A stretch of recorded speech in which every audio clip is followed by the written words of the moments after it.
What's going on, everybody? Welcome into the Blazers Uprise post-game show presented by Sleeper. The Blazers today get destroyed in OKC to end their year. A very fitting end to the year, but hopefully you guys are having a happy new year. I'm not going to blow this anymore in your ear, but shout out to my girlfriend for hooking up the decorations. Look at Eric, man. Eric has the chain. How many necklaces are you wearing? Also, you're muted if you didn't already know.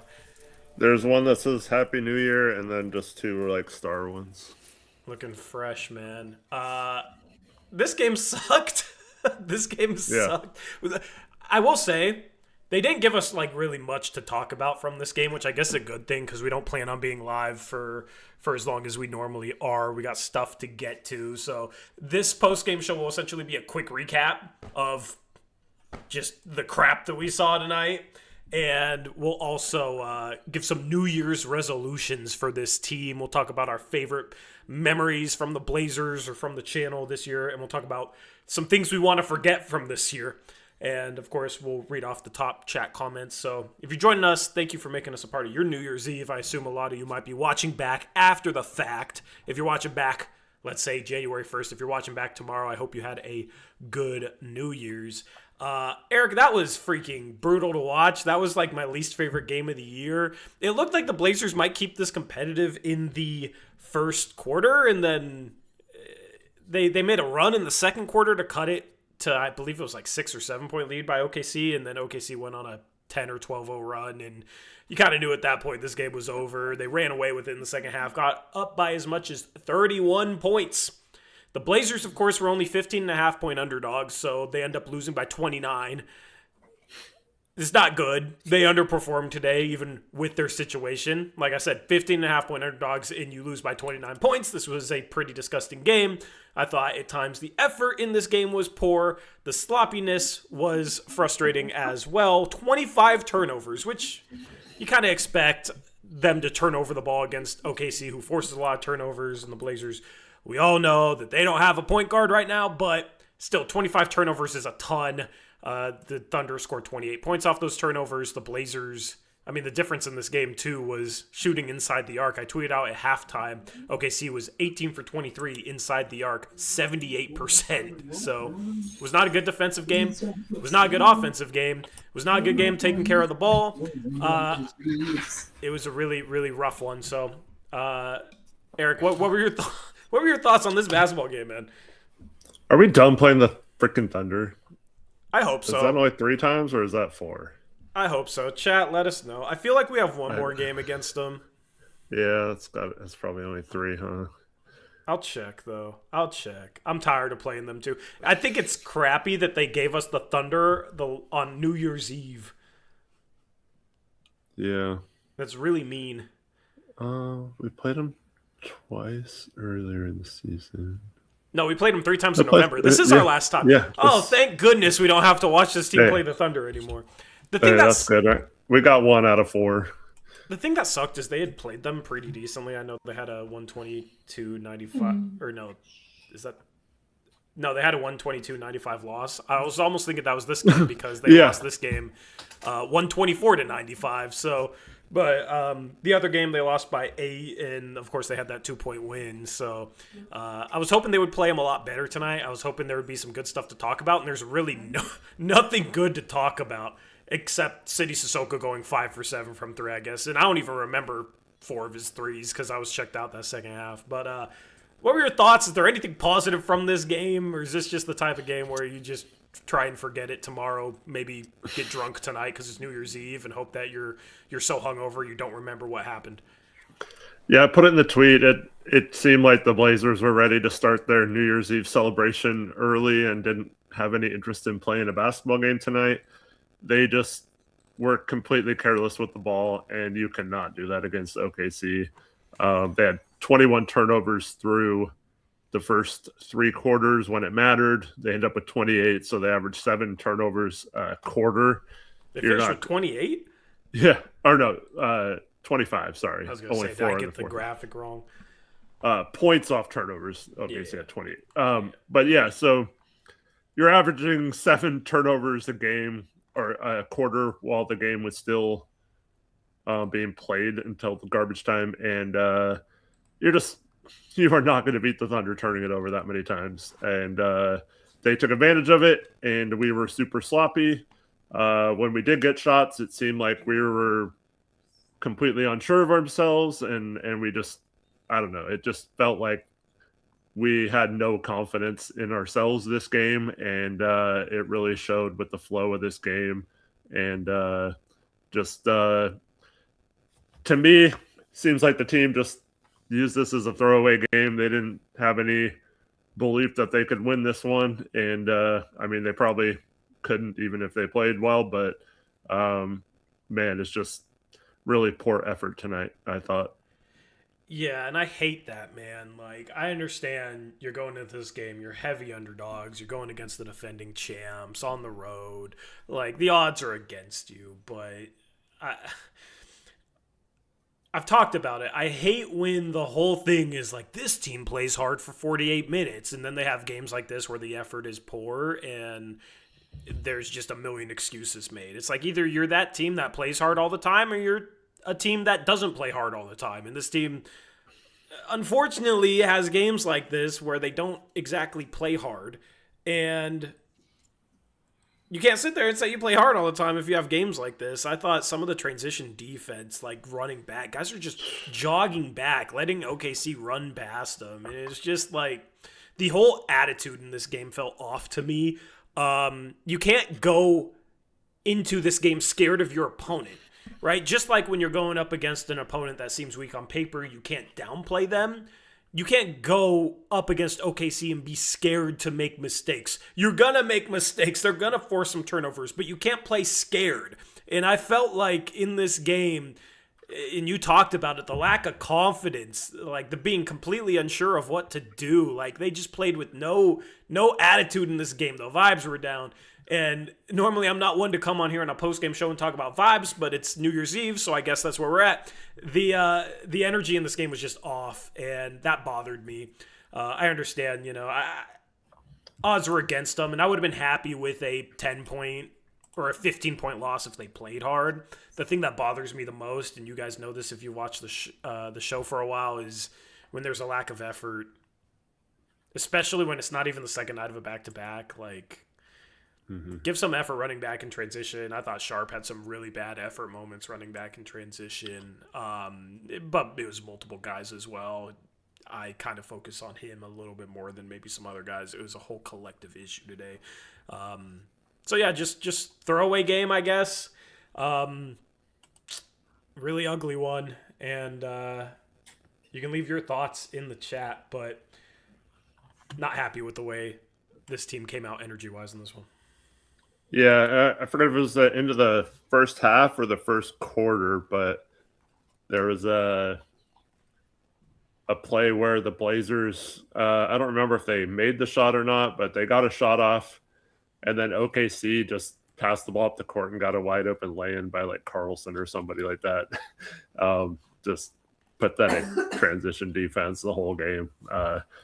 Like you said, people were they were jogging back instead of hustling back.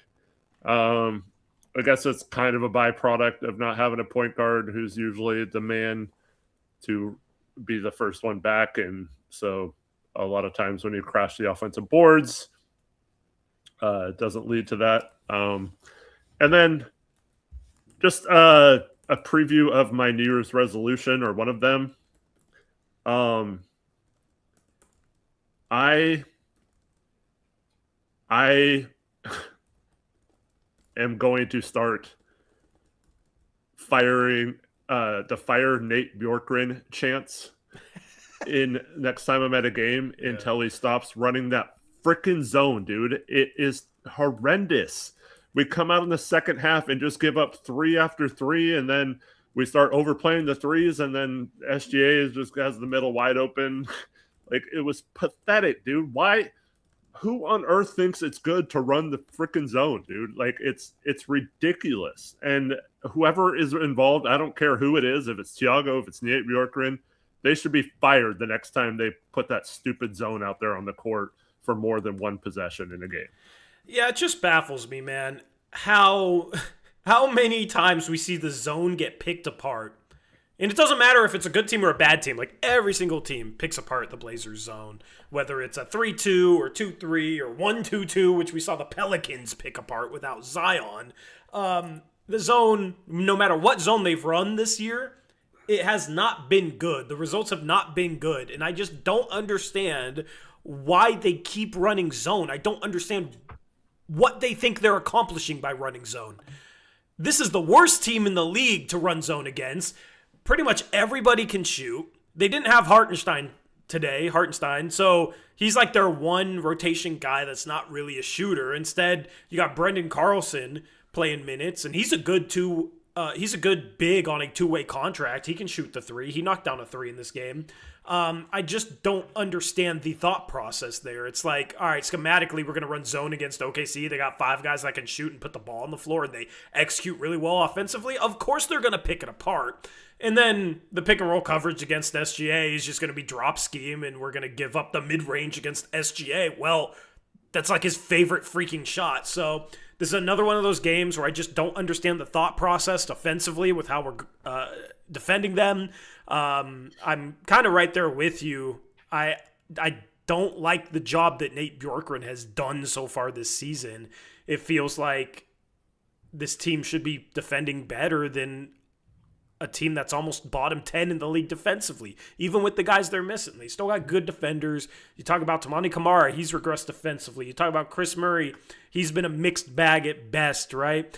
Klingon, honestly, like, the rim protection was a little bit better last year, I think. I think he's trying to avoid fouling, but this team has not played smart defense all year long. They've gotten mixed up too much, and some individual guys aren't really pulling their worth in terms of what you would expect out of them.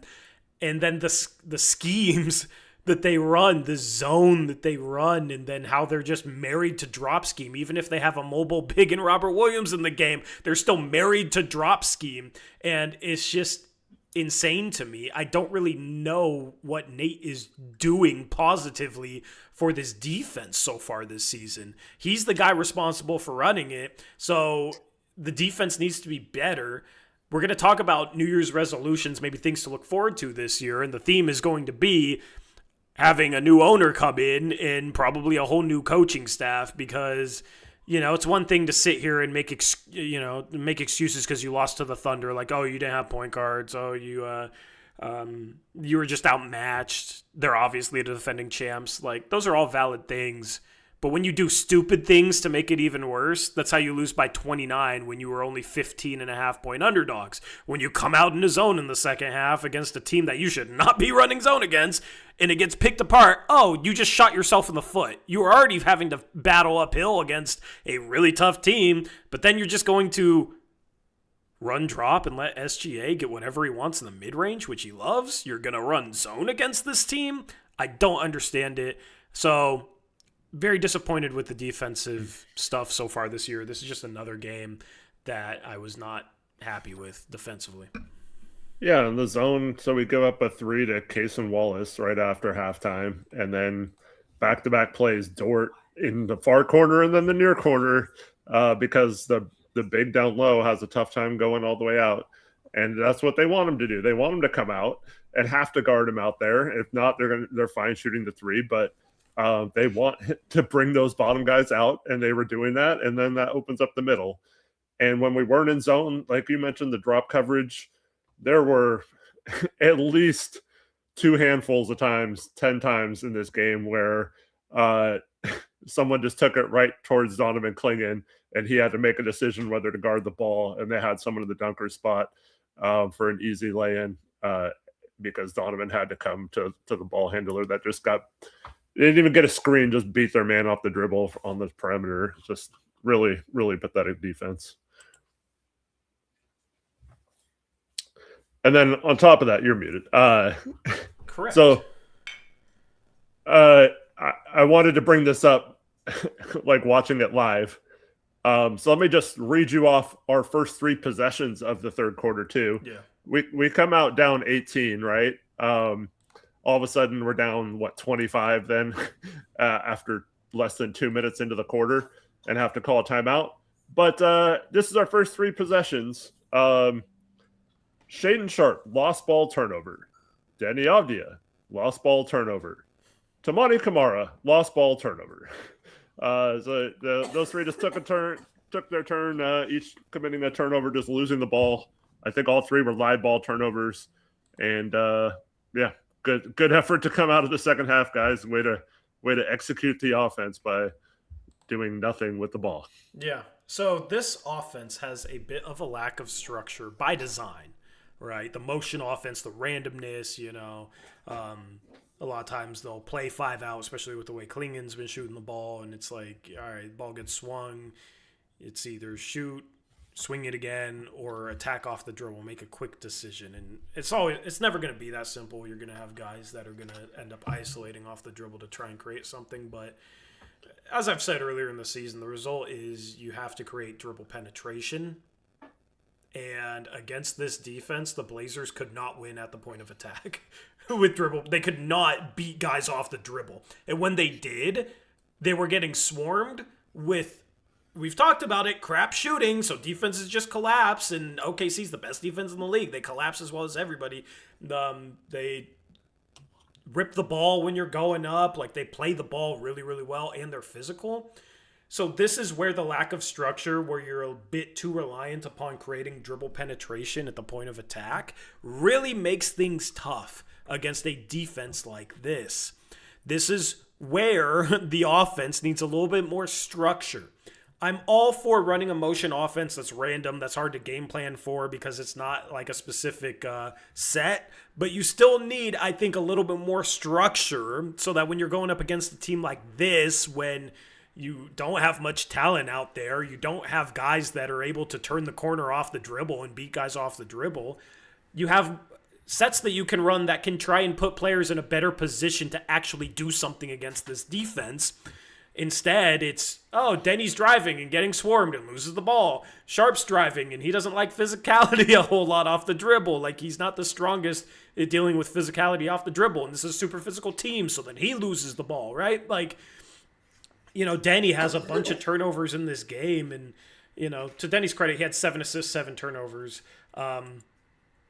A bit better than Shea, who only had 1 assist to 3 turnovers there. But 10 turnovers from those guys is going to make things tough. But honestly, Eric, I don't even really fault them a whole lot. I don't really know what else they're supposed to try and do. And this is just where the offense kind of runs into a brick wall when you have Sharp trying to turn the corner against Lou Dort or Alex Caruso. And he was really struggling with that tonight. So it's just an offense that, against a team like this, doesn't really make it easier for guys to get space or get an advantage to get shots off or try and turn the corner. And then the lack of shooting against this team is just a killer when you have Chris Murray spotting up. I mean, he was 2 for 3 from 3, but it's, in 26 minutes. It would be nice to have somebody that could make 5 or 6 threes in 26 minutes because defenses leave the perimeter. They'll give you some open threes. They'll give Chris Murray some open threes and live with it if he makes some shots. Caleb Love's 2 for 7. Sidy Cissoko was 5 for 7. So, I mean, honestly, it wasn't even necessarily that they didn't shoot the 3-ball well. They shot 40% from 3, but they shoot 39% from the field, which means they shot worse from 2 than they did from 3. And the reason for that is teams can just swarm the paint, and they'll live with Sidy Cissoko shooting threes. They'll live with Chris Murray shooting threes. I mean, Caleb Love's barely a 30% three-point shooter. Teams will live with him shooting threes. So that's the issue, and against a team like this, OKC defensively really played in a way to exploit the Blazers' weaknesses on offense. The Blazers didn't run much structure today, didn't play with much structure offensively to try and combat that. And then the effort on top of that was bad. The defensive schemes were bad. It was just a bunch of different things that you could kind of trace back to coaching that compounded this loss and made it worse than it should have been given the personnel out there on the floor. Once again, I know people will excuse everything because it's OKC and injuries and a road game and blah, blah, blah. They were only 15.5-point underdogs. And I say only, despite that being a big spread, they lost by 29. So obviously the Blazers did not play up to the expectations of Vegas, or people betting their hard-earned money. They came out completely flat tonight. There were so many issues in this game. It was a major, major disappointment. Yeah. I didn't forget it's shot night. I'm gonna So use this shot champagne for flute. every time the zone got scored against. Although we No, might die, I'm that not might trying be to die, dude. dangerous. I think I'm gonna take 2 shots and then I'm gonna get a mixed drink. Okay. I have both. So Yeah. Cheers. What are you drinking? I got rum and coke in here, and then got my little fireball shots here. Yeah. All right, I got some Wild Roots raspberry vodka. All right, cool. Is what I got. So there's your cheers. I haven't taken a shot, I think, since the last shot night, which is so long ago. So I'm out of practice here. But yeah, I don't really take a lot of shots. Every once in a while, my wife and I go out and we get a little wild. But other than that, yeah. Yep. I think it's time to take a shot as I read these baiting comments in chat. oh, we love baiting comments in chat. All right, let's take a shot. And then I haven't even read these comments, so I'm gonna take a Cheers, shot. everyone. I'm gonna go look at some of these comments. Oh, can I read them to you? Yeah, read them to me. Oh, that wasn't too bad. That was good. Nice. Yeah, I was expecting worse. All right. I'm gonna go in order because this is great. Let me bring this up. All right. So first comment was, "Come on, guys, we gotta be realistic. We played 2 guys that have played for the remix, and 2 guys on 2A contracts. I mean, come on, against the juggernaut that is OKC." Can I respond? Yeah, go ahead. Okay, we knew those guys were going to play today, and they were 15.5-point underdogs. Vegas knew these guys were going to play today. They knew the injury report. They were only 15.5-point underdogs, and they lost by 29. All this was baked into that point spread. So that should be the expectation. The point spread is to try and get money on either side of the line, okay? If you don't understand betting terminology or anything like that. I'm going to try not to knock over my vodka, which I almost did. That would be bad. Go ahead. There is a counter to that. I can't read it off yet because there's a couple of more comments before I get to that one. But I have a counter to that coming. Don't you worry. Let's go. Anyways, go ahead. Next up this is crazy. I'm assuming he's saying what we're saying. OKC is in conversations as one of the all-time greatest teams ever. We are missing 5 rotation players. We are starting a 2-way guy. We are starting another 2-way guy. Or we are playing another 2-way guy. We are playing 2 guys that have played on the remix this season. So now, should I respond or should you keep going? Well, I'm about to get to the one that has a rebuttal towards what you said last. Yeah. So let me read that off. We only lost by 29 points. Okay? OKC has beaten fully healthy teams by worse this season, Tori. God. All right? Fully worse teams. So take that, Tori. So what are you going to say about that? So OKC's blown out teams worse than 29 than us, okay? So 29 let me get seems this pretty straight. good. Basically, you don't want to discuss basketball. You don't want to discuss basketball. These are the people that don't want to discuss basketball. They're the people that come in here and read off the healthy names. Like, these were the players that were healthy. We can't talk about what happened on the basketball floor in this game because we had to play 2-way guys. Give me a freaking break, man. Give me a freaking break. We only lost by 29. Okay, so a team lost by 40. We're supposed to be here and pat ourselves on the back for losing by 29 points in a game that we were 15-point underdogs, in a game where we gave next to 0 effort. Like, dude, here's the thing. If you want to come in here and push back against what I say, address what I say. Y'all don't talk no freaking hoops, man. Y'all don't talk about basketball. I come on here, I talk about what I didn't like basketball-wise in this game, and then you come in here and push back against what I say, but won't even address any of the basketball points I make. And then it's the same people that go and say, like, he has no idea how to talk ball, like, blah, blah, blah. Talk ball with me then. If you want to disagree with what I say, tell me specifically what I'm saying that you disagree with. It drives me insane, man. Like, I'm criticizing them for playing zone. They don't have to play zone because they're playing 2-way guys. I'm talking about when Robert Williams is in the game as a mobile big and they still run drop. They don't have to run drop with Robert Williams. He's tailor-made to play up at the level or above the screen, especially against a guy like SGA who thrives in the mid-range when you give him space. That's what drop scheme does. Do you know what drop scheme is? I don't know, because we never talk about ball. Yeah, well, he's saying that he never said we couldn't talk about ball, so. You please talk about basketball. I'm asking you to talk about basketball.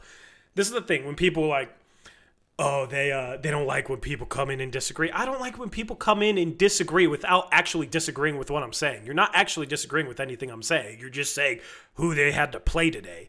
That's a completely different conversation.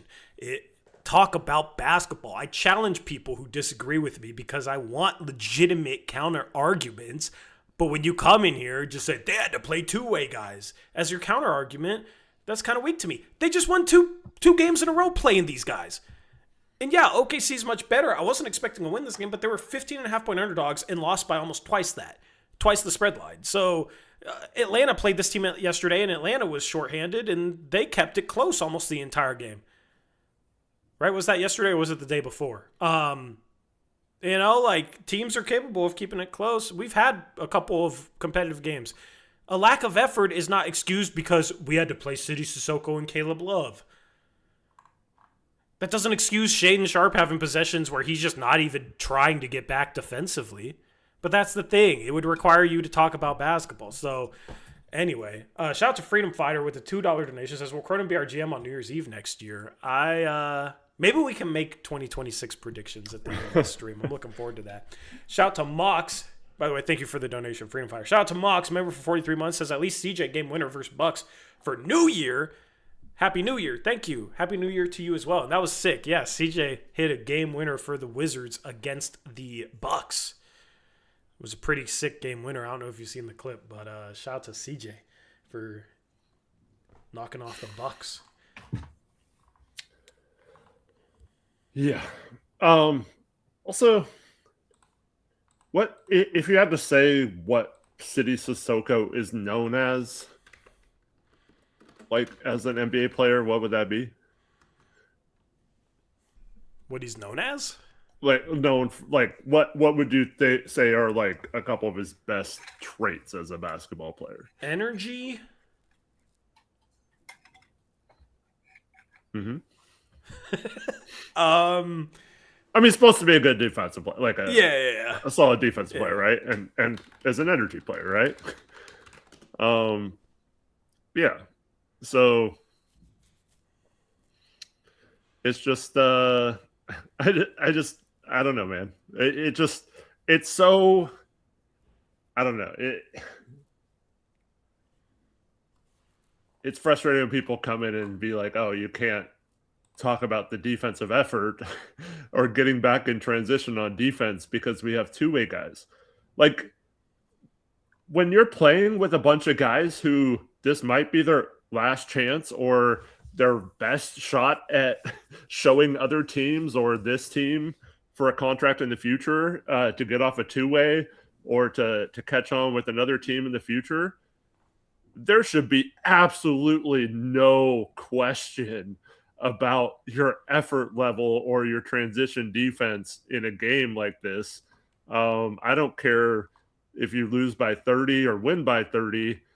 The players we have playing right now should be going like all out all the time, trying to earn their way or like keep their way around the NBA. And the fact that we have so many of those guys playing right now should lead to no effort problems. Now, the problem is, we have a couple of guys that did get paid this summer that had pretty horrendous nights as well. And so they're not as worried about their next contract. And then you have someone who, you have one player that's brought it all season, that's Denny, and he's on a tremendous contract, but he, of course, is probably playing for his next contract eventually either or as well. So, Robert Williams is a free agent this year. He played hard tonight, I thought.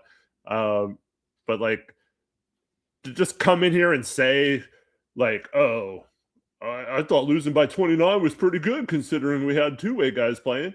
Well, if you watch the game and watch this, how it played out and how the Blazers just kind of gave up in this one, it actually is kind of disappointing that they lost in this fashion, considering there should be no question about effort when it comes to some of these guys who that's really all they have to hang their hats on in the NBA right now is coming into a game and providing maximum effort.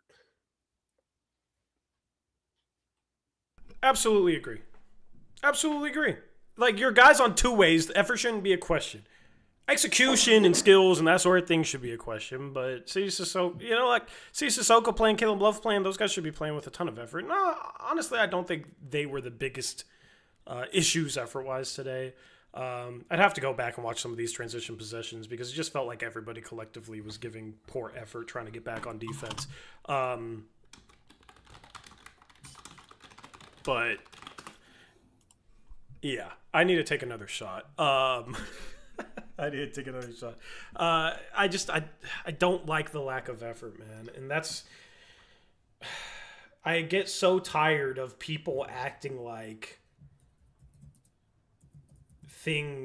two things can't be true at once that clearly can. In terms of, oh, we're shorthanded, we have no point guards. That means we can't take care of the ball and have to turn it over 25 times. That's what people act like. Obviously, you're going to be more turnover prone without point guards. Obviously, it's going to be a little harder without guys that handle pressure well, handle the ball well, and can run some offense. But that doesn't mean you have to turn it over 25 times. You can be playing sloppier than you should be and also be missing point guards, which is contributing to the turnover things. Both those things can be true. But so many people act like certain things can't be true together, where if the Blazers are shorthanded and going up against a good team, then it can't be true that they fell short in areas in this game. And those are the same people that are acting like we should be celebrating a 29-point loss where the Blazers did nothing well in this game. Like, just because they're shorthanded means that they couldn't do anything well in this game. You know what I mean? Like, I get tired of sports talk where people take two completely separate things and act like there's like, what's the term? I forget the term. Something with correlation. Like, they can there's things that can correlate, and people act like they can't. And it drives me insane. So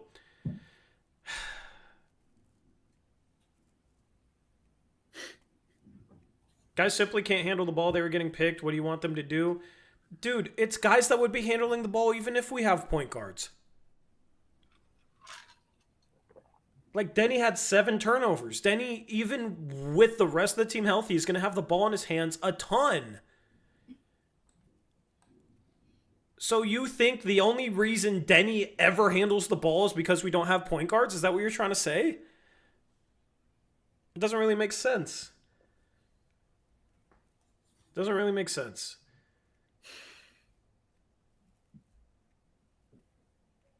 Like, why do you think... I got a question. Why do you think Denny had 7 turnovers today? I'm asking the person in chat. Why do you think he had 7 turnovers today?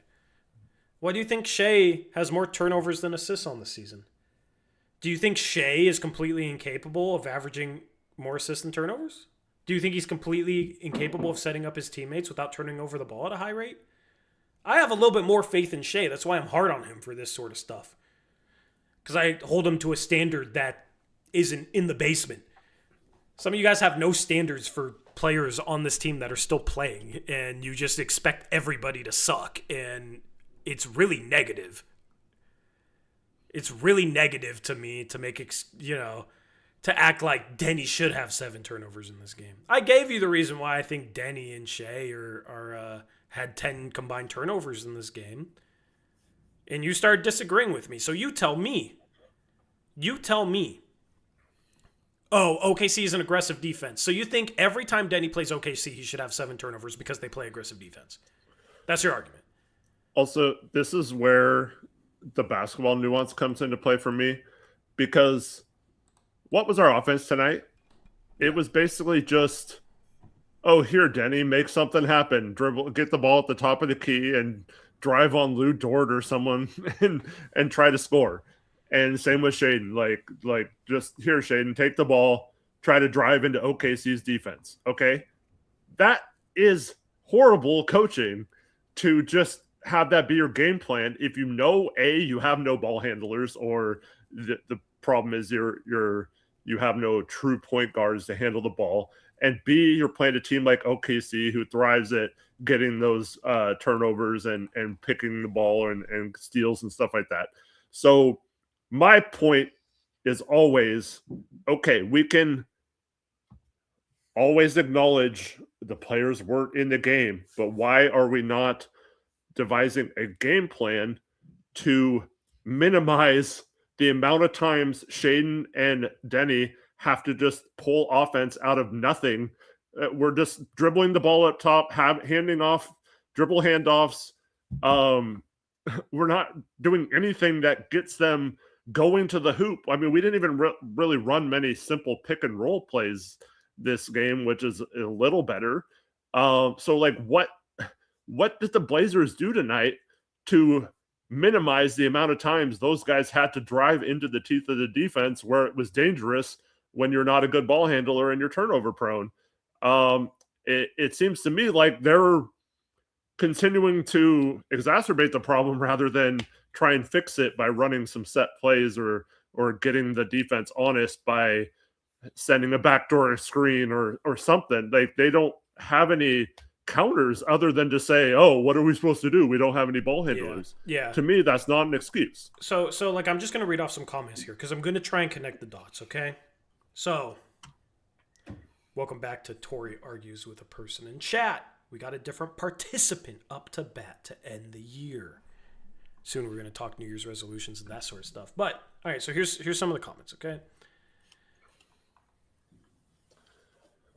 We had that many turnovers. Denny had 7 turnovers, essentially, because OKC is an aggressive defense that holds in hand checks. They reach all the time, okay? When you're not an elite ball handler, this is what the person's saying. When you're not an elite ball handler, refs allow OKC to play the way they do. It's tough. Yes, I do expect players to have more turnovers against the top defense in the league, especially when OKC was constantly blitzing Denny and Shea. Guess what? I 100% agree with all that, which is why I have a problem with the Blazers' offense playing directly into OKC's hands by running nothing of structure to try and make it easier on Denny or Sharp to have an advantage, and essentially requiring them to constantly have to try and drive into traffic and create against that type of defense. The thing is, I don't even know if you actually disagree with me. I think you're more so concerned with trying to find a way to not be critical of the team in this sort of game, and that's how you're thinking. But if OKC is super handsy, they don't get called for enough, and they turn over the ball well, why would you want the offense to run in a way where Shea and Denny consistently have to drive against this defense when they're packing the paint because you don't have good shooters on the wing? There's 2 problems there. You don't have good enough shooters to stretch out the defense to make it easier on them to succeed against this type of defense. But then also, you're not running sets. You're not running, like how many curls do we see for Shaden Sharp where he's coming off a curl screen and receiving the ball to maybe take his initial defender out of the play and give him a lane to the rim? How many actions did we run offensively that actually created an advantage for either of those guys? We didn't really run crap in this game. So the offensive structure is what I'm criticizing. Do you disagree that the Blazers offensively played in a way that played into the hands of this elite defense they were going up against? That's my question for you. So that's the thing is a lot of people come in here and like disagree with our criticism, but they'll have a different way of framing it where they actually agree with what's said. But essentially it's like, oh, they have an elite defense and they're super handsy. Nothing we can do. Where I'm like, okay, they have an elite defense, they're super handsy and physical. We should run some more structure offensively to try and make it easier on guys like Shea and Denny to create. And we should have more shooting to space out the defense. The only difference there is the willingness to just say, hey, they're good. We're not good enough. We give up. Or, okay, let's try and actually manufacture ways where we can have an advantage on offense and don't just play into their hands and give up. So if you want to be that type of guy that just gives up, like, fine, but that's really where the difference is. And the funny thing is like, I don't know if people realize that. So But that goes back to the thing is like, oh, they have an elite defense, so there's nothing that we can do. People don't understand that two things can be true. Yes, they have an elite defense. Yes, we're shorthanded, but also we could be doing some things better to give ourselves a better chance of success with the roster.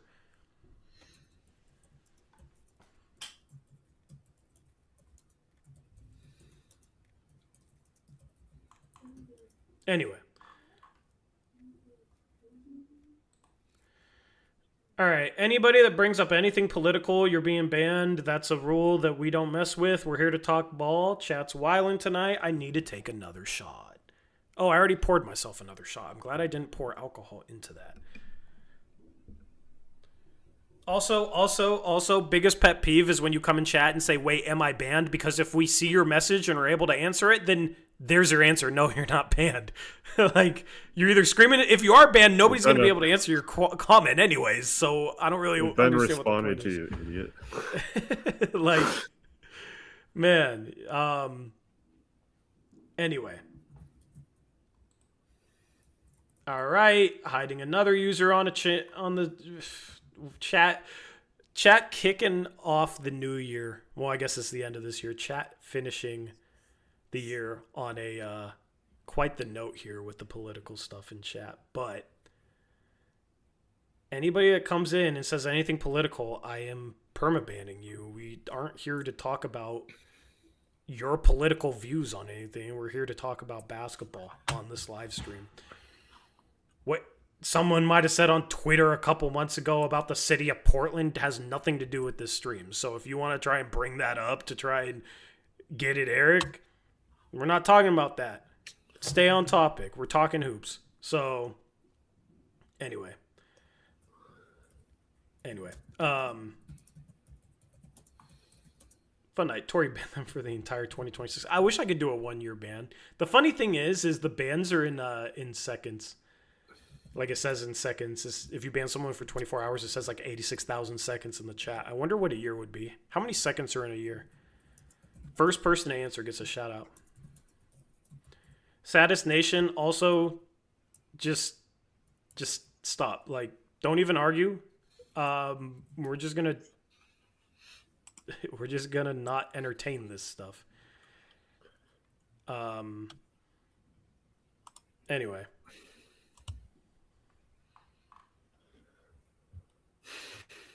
Kill Shazar, correct. I think that's the correct formula. Basically a lot of seconds. Perfect answer. Anyway, anything else from this game you want to talk about? You want to talk about any individual players? Because I mean, City and Rob were okay. Someone asked how Shaden did tonight. Outside of about a 45-second span where he had 2 nice steals and finishes on the break, he was absolutely freaking terrible in this game. And this is one of his worst games in a long time. He was very, very bad in this game. See, this is the type of game where it's too much of Shaden trying to beat guys one-on-one. It's way too much of that. He's not such an elite one-on-one player that he can routinely beat guys like Alex Caruso or Lou Dort off the dribble. And the thing is, when he can't, our whole entire offense shuts down. Then we have a bad turnover, and then you got the people that come in chat and say, hey, it's just their defense, and we don't have point guards. What can we do about the turnovers? Like, run him off a curl, set him a back screen, and then flash that screener to the middle of the floor, and maybe they can get a clean shot from 10 feet. You know what I mean? Like, run some stuff for him where he can catch the ball without a defender directly in front of him. But instead, the way this offense operates tonight, it was like, when did Sharp ever catch the ball in the half court without an elite defender right in front of him? You know? Like, so, yeah, it was a terrible game from him, but Sharp, the idea of Sharp is you have a guy that can play one-on-one, run a little bit of pick and roll, but then if you have an elite defender on him, then in the future, hopefully you'll have other guys that can take advantage of having weaker defenders on him, right? Number one, he can punish weaker defenders. He can score off the dribble, especially if he has a spaced floor. with his ability to stop in the mid-range or get all the way to the rim if the paint isn't packed. That's the first facet of the optimal idea of Shaedon Sharpe. But the second facet is, okay, well, if he has an elite defender on him, then you can run him off curls, you can run him off back screens, make that elite defender defend off the ball on the weak side, and that'll give more space for the strong side, for whoever's handling the ball. Number one, or number two, you get that defender off Shea. You have him coming off a curl. That defender doesn't get through the screen cleanly, and then Sharpe has a lane. Because if Sharpe has a bit of a lane to beat a guy like Lou Dort or Alex Caruso off the catch, he can take advantage of that going downhill at the rim with his athleticism. The problem is, off the dribble, one-on-one, he could not get that lane. He could not win at the point of attack in a one-on-one situation against these elite defenders. So that's where I have the issue with the offense in a game like this, where you're not really utilizing Shaedon Sharpe off the ball. You're not really designing anything to make it easier on him. It's a lot of just put the ball in his hands, and he has sub 30% three-point shooters spacing the floor with him, and he's supposed to create. And then if he can't, what can we do? I hate that attitude, because there's a lot that you can do to try and free him up that this team, for whatever reason, does not do. And it gets a bit frustrating. So in the future, with a new coach, I think a good coach would figure out a way to unlock Shea off the ball and not make things so tough for him. And hopefully we get to see that at some point. Shady says they don't want screen set. Spo did an article on that, so if that's what they run. Okay. Well, that's exactly what I'm criticizing. Yeah.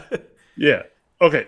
It's one thing to do that, though. I mean, Shea did have a nice cut in this game, and I forgot who threw him a bounce pass, but someone threw him a bounce pass, and he just fumbled it. Didn't even catch the ball clean, and it was a great cut, but you got to catch the freaking ball. Man, if you're going to run an offense with no screens, you can't just give the ball to certain players and hope they can create offense. You have to have movement. You have to have guys cutting. You have to have guys just doing other actions. Like, it doesn't have to be a screen, but they still have to move and space the floor and stuff. And we don't have the guys that can just stand like a 1-4 offense where you have 4 shooters spreading the floor and it's going to open up the middle because the defense has to honor those shooters because our shooting isn't good enough to do that. So you have to be able to move. And the problem is we don't. We run the offense like we do have the shooters, and that it is going to free up the paint, and it doesn't. And so you have to have some sort of action. Just because you don't run screens doesn't mean you can't have cutters. And the Blazers just do a bad job of having any kind of movement. And that was supposed to be, I mean, going back to what Chauncey said, what this offense had to have. He said it had to have more movement away from the ball. And I haven't seen much of a difference than previous years. Have you, Tori? No, I mean, what Chauncey said basically turned into when somebody drives, somebody cuts, and guys shift, and that's their quote-unquote movement, right? Mm-hmm. It's the same thing as the Heat run.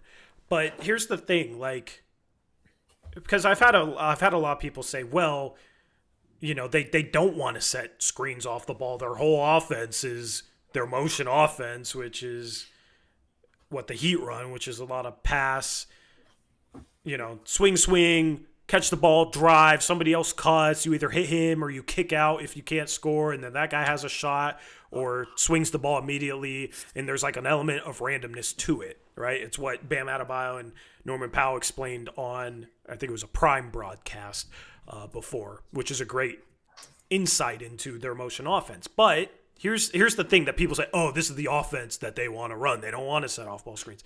That's true for their motion offense. That doesn't have to be their entire offense. You can have a motion offense when you're not in a set with certain principles that everybody should know, so you can run an offense that's a bit random and hard to game plan for. That does not mean you can't have sets designed to get certain players in certain spots or certain advantages.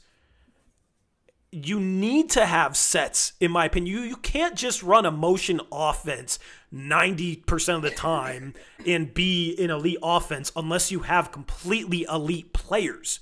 The Blazers don't have completely elite players. They don't have KD and Steph and prime Draymond and prime Klay Thompson. You know what I mean? They can do that because they're a bunch of Hall of Famers. The Blazers don't have that. So they need a little bit more structure because guess what? Shea's not going to torch Lou Dort or Alex Caruso like Steph Curry can. You know what I mean? Shea's going to have some struggles as we saw tonight. And in certain situations where your motion offense isn't working, maybe guys aren't moving well enough, guys aren't running it well enough, that's when it's good to have some structure that you can fall back to, some sets that you can run to mix things up and see if you can get some better results, see if you can create advantages for players. And the Blazers don't do enough of that. They don't have enough structure behind that. Also, they've gotten more to the ball screen game with Donovan Clingan because Denny and him are a great pick and roll duo. So they've been running that a lot out of their motion offense as of late. And that's part of the reason why Clingan has had some of his highest scoring games of the season. So that's where, yeah, all right, their motion offense, they don't want to set screens, but that doesn't have to be their entire offense. The problem is in a game like this, that's what they're running, even though it's going up against a brick wall, even though Shaden's not able to turn the corner, even though Denny's driving into three guys, and they don't do a good enough job of running other stuff to try and deal with that. Yeah, but as Trevin mentions, Heat are 18th on offense right now, offensive rating, and Blazers are 20th, so yeah. It's not like they're having success with it either. Yeah. Yep. So I mean, this is what happens seemingly every year with the Blazers defense too, right? At the beginning of the year, they run some new. A couple years ago, it was the zone. Last year, or this year, it was the press or whatever.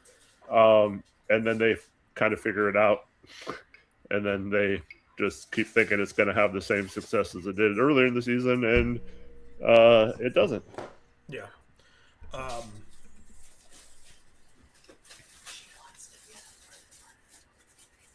And also the thing is with the motion offense is you need shooting. You need better shooting than the Blazers have, so that's already a design flaw. But that's where, all right, you don't have enough shooters on the floor because you got a couple of your good shooters hurt.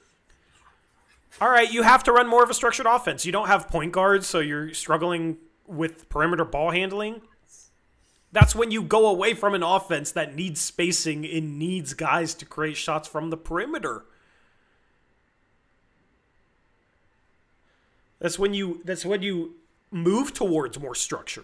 But the problem is if you don't have that structure, if you never built that into the offense, then when you have injuries, then all of a sudden it becomes, well, man, we don't have the personnel to run our motion offense. We don't have no point guards. We don't have good enough shooting. What are we supposed to do? Our offense isn't working because of the personnel. Nothing else we can do. And that's that same exact thing that I've talked about multiple times through the stream where it gets to a point where it's like you just give up. You don't run other stuff. You don't implement other stuff because... we have to run our motion offense. If it doesn't work, we're screwed. No, design more structure behind that, man. Like, it drives me crazy. It drives me insane. Yep. It's not hard to. Dude, in high school, we ran 25 different sets, and I knew it from every position on the floor. Like... If I could do that in freaking high school, well, NBA players can do it. You look at the way NFL players have to know so many different formations and plays, and there's a whole playbook. You look at the way that quarterbacks have to study. NBA players are capable of running a bunch of different stuff, different actions. I mean, Clingan ran a bunch of complex stuff at the University of UConn and ran it really well, and they utilized his passing. They ran formations that had different plays out of it so you wouldn't telegraph what play is coming so that you could be unpredictable and hard to scout. But in a more structured way. Hurley talked about it in terms of how their offense was formulated. But that's the thing is like come to the NBA and everything needs to be simplified, and I don't really understand it. It drives me crazy. Like, yeah, if you have an SGA, you can give him the ball all the time and play off him, and it's easy, but shoot, man, that's not the way this team is built. We don't have an SGA. We have a bunch of solid role player to a guy who's playing like a star like Denny, a guy who at times can score like a star in Sharp, but still has some flaws from a playmaking standpoint, and against elite defenders sometimes struggles to turn the corner against physicality. Like, this is the type of team that should be running more structure when their motion offense is struggling, but they don't do it. So, well, so SGA has, like, yes, he's elite at doing what he does, getting into the paint and stuff like that, but he also has the floor spacers to make it so you can't really. He'll make you pay if you pack the paint and just leave those shooters open too. And they have the shooting that actually can hit shots, unlike our offense. So why are we running an offense that we don't have the personnel for? And we knew we didn't have the shooting going into the season, or they completely misjudged the roster they had or something. I don't know. Yeah. Shout out to Tape Plays. $5 donation says, if the new ownership wants to hire another retread coach, who would you want? I know a lot of people want Mike Malone, and I'm not against Mike Malone, but it's also, it's different when you don't have Nikola Jokic. Mm. Although the Nuggets won without him today, so I don't know. They beat the Raptors. But he's not their coach right now. Yeah, he's not their coach right now, but Peyton Watson stepped up for them. Other guys are going to have to step up for them. But look at that. They're without Aaron Gordon. They're without Nikola Jokic, who's the MVP. They're without Christian Brown. That's 3 stars. They're without Cam Johnson, too. That's 4 starters, including arguably the best player in the world. Did they go out there against Toronto and make excuses and lose by 25 points because look at the guys that are injured right now? No, they went and they freaking won because they still do the right things on both sides of the floor. You know what I mean? Like, that's the difference between well-coached teams and poorly coached teams, is well-coached teams will still do the right things or try to do the right things on both sides of the floor. They may just not execute as well because they don't have as much talent. That's a different thing than basically running into a brick wall with your offense because you're missing guys and defensively playing freaking zone against OKC. Like, there's a difference between bad game planning and bad design that then compounds the injury issue compared to, oh, we're injured, we're still going to do the right things, we're still going to run the right things that'll give us a chance to win. And that's the latter is the type of organization that doesn't make so many freaking excuses all the time.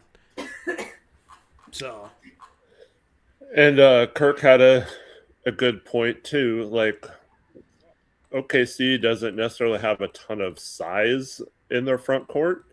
Why not try some post-ups with Denny instead of having him try to drive on guys who are good isolation defenders? Because that would require them being a little bit creative to actually switch up the game plan a little bit offensively. Yep. Well, we saw Klingon with one post-up move, and he completely destroyed Chet on it. He had a sweet spin move and dunk. You were talking about how he shows something different every game. Mm-hmm. That was a great play. Like, I've talked about this several times. Like, he just needs to develop some sort of go-to move in the post where he can score. You can just get him the ball and he could get a basket when he's not being guarded by a huge center. And he shows that tonight. Did we ever go back to him again in the post? Nope. Because post-ups aren't a part of our motion offense, and that's pretty much the only thing that we run. Off-ball screens aren't really a part. Oops, I messed up my glasses and my mic. Off-ball screens aren't really a thing in our motion offense, so we don't really run them. Like, that's the thing is the motion offense is not complex enough to be like the only thing that you run or the thing that you run 90% of the time. Like, it's a pretty basic offense. And good defenses can figure out how to defend it. You got to have some sort of counters. You got to be able to mix it up a little bit offensively so you're not so easy to guard. And that transcends the personnel that you have out there. That's just a general philosophy. But when you don't have that philosophy and you just run kind of a basic motion offense, then when you're missing players, then you're really screwed. But then people will make excuses. Like One Piece says, it's basically a pickup ball offense. Yeah.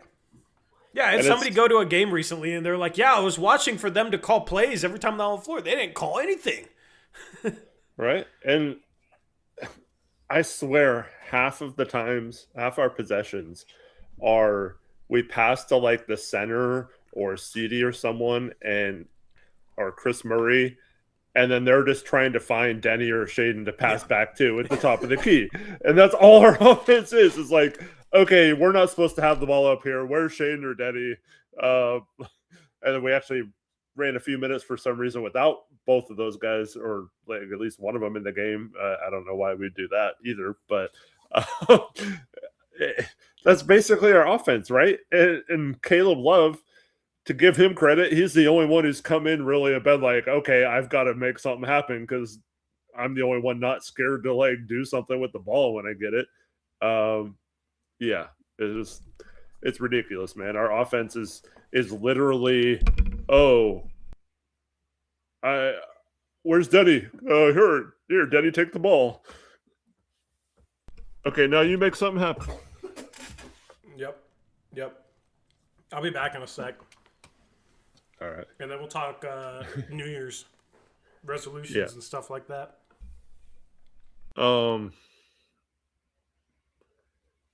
Yeah, this game wasn't fun. I mean, we all knew this was probably an L tonight. So it's hard to get like too down about it. Hopefully they come back and play well. They really need to have a good game on Friday against the Pelicans. Hopefully we see that. Is it just me, or do the Blazers have like? I mean, they've already had a few recently, and now they have a bunch of back-to-backs coming up too. So, gotta somehow figure out these back-to-backs too. But man, the Pelicans, they got their butts kicked by them last time they played in New Orleans. Can't have a repeat of that one.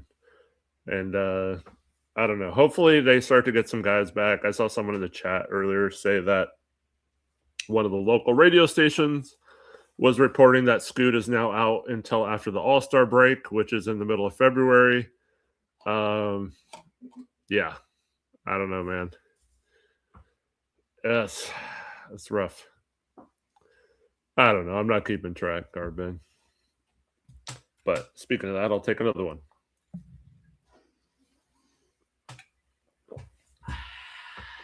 Cheers. But Tori's been tweeting about this. We've been, of course, talking about it on shows here.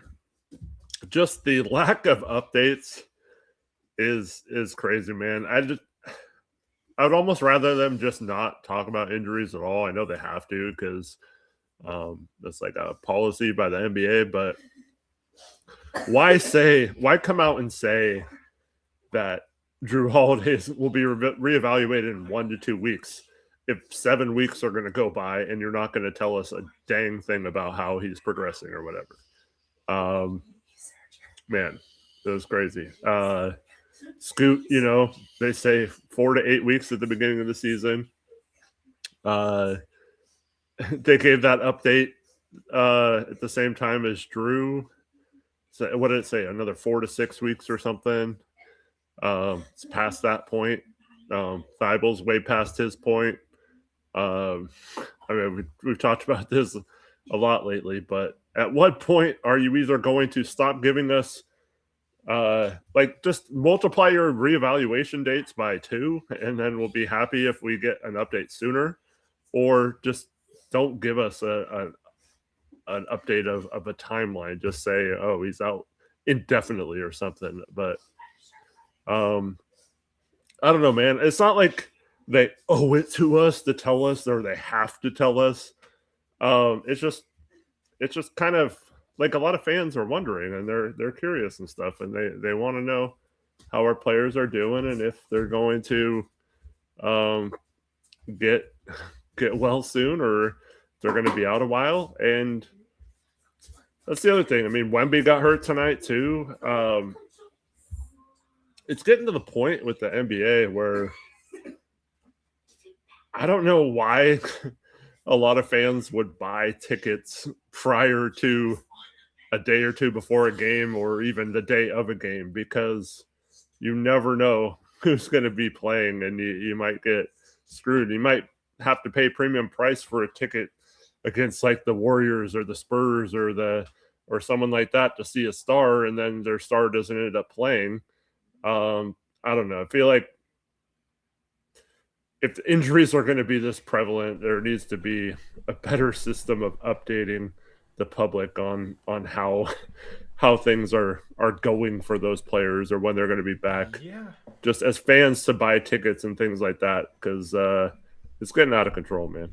I had somebody in my rec league yesterday come up to me like, "Hey, Tori, what's going on with all the injuries, man?" Like, I don't know. Okay, so Tori, I'm 46, right? Yeah. I feel like I've had that exact scenario like my entire life. Like every season other than like maybe one or two. Like it's always someone like, "Hey, you're a Blazer fan, right?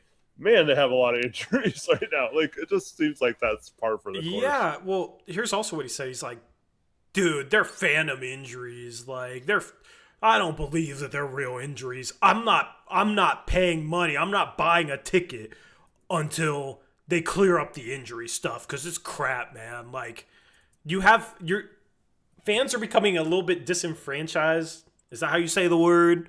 Yeah. I don't know why I use so many big words and then question them, even though they're probably right. That's why. Just pretend it is and don't. Yeah, but you know what I mean. Like, fans are right to question it. I think it's ridiculous to act like fans who pay money to go watch the team. I think it's insane to act like it's wrong for those fans to question who is actually going to play for that team after they hear Drew Holiday will be reevaluated in 1 to 2 weeks, and then it's 7 weeks later and nobody knows where the hell he is. All that invites is like, okay, is the injury that much worse than what they said? If so, why did they mislead us? Did they get confused about the injury? Like, did they not understand how badly he was hurt? Like, that doesn't look good for the organization. Or it's like, all right, are they just stretching this out because they actually want to still lose games this year?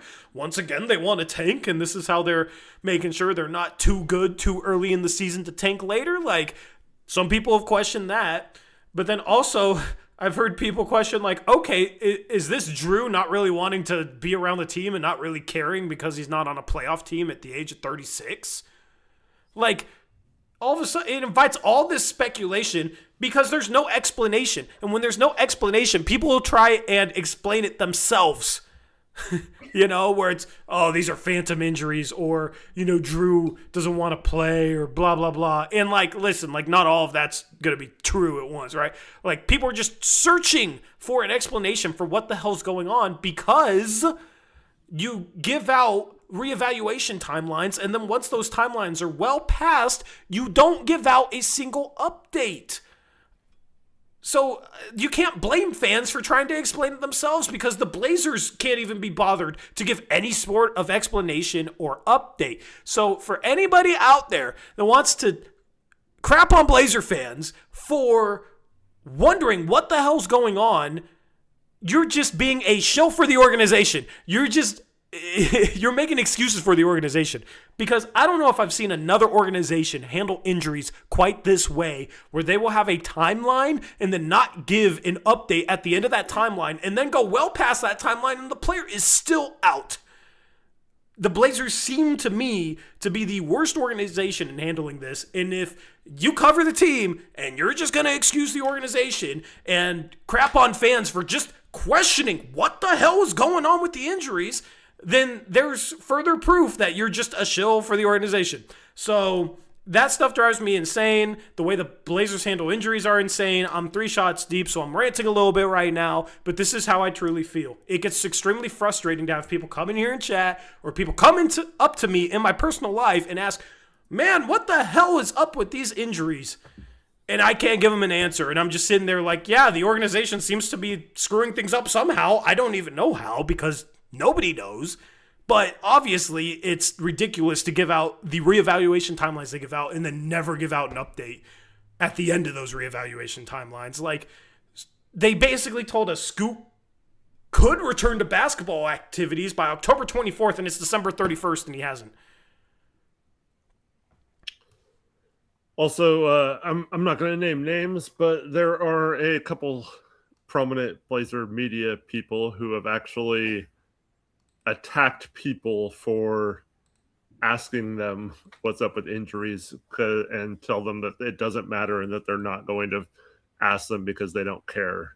And that which is insane. Is part of the problem as well. Yeah. I've always said there's a problem with some local media. This is why I feel this way, guys. Like, some of you have come in and questioned because we don't talk about it much this season.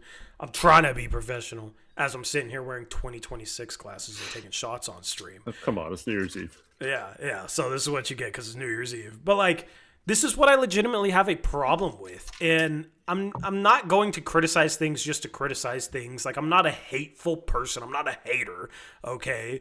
But if you give me reasons to criticize, I'm also not afraid to make my thoughts known. I'm also not afraid to share my opinion.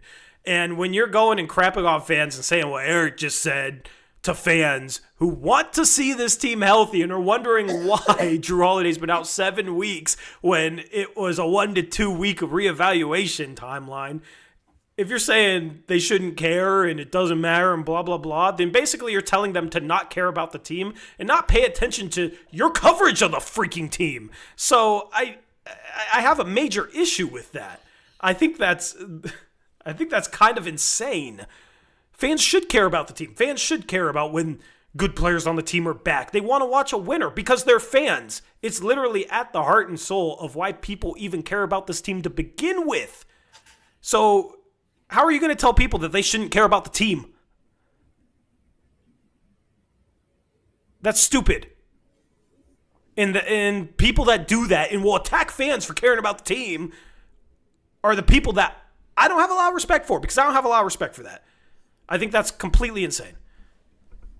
I will always be the person here if I will go to bat for fans. You know what I mean? Like, I will go to bat for you guys, and I will make my thoughts known. But there's people out there that will go to bat for the organization instead and tell you that you shouldn't care, that they completely botch so many different injury situations where they give out awful reevaluation timelines and then don't give an update at the end of them.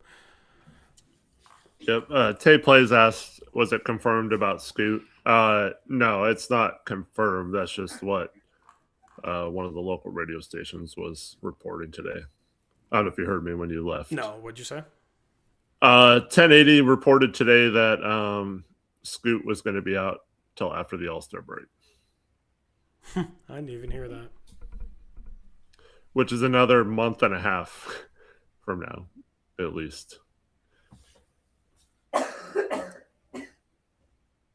How long would he have been out if he got surgery? I don't know. Chat. Okay, let me search this. How long is surgery recovery for an athlete for a hamstring tear? Because he didn't get the surgery. Yeah. 4 to 6 months. Well, let's see. Mid-February? Well, that's just like at the earliest he'd be back. So the All-Star break is, looks like it's the 12th to the 20th. We have a game on the 12th, and then we don't play again until the 20th. So, yeah, that's, I mean, if he played in the first game after the All-Star break, that's, late February. That's 2/3 into February. So, that's crazy, man.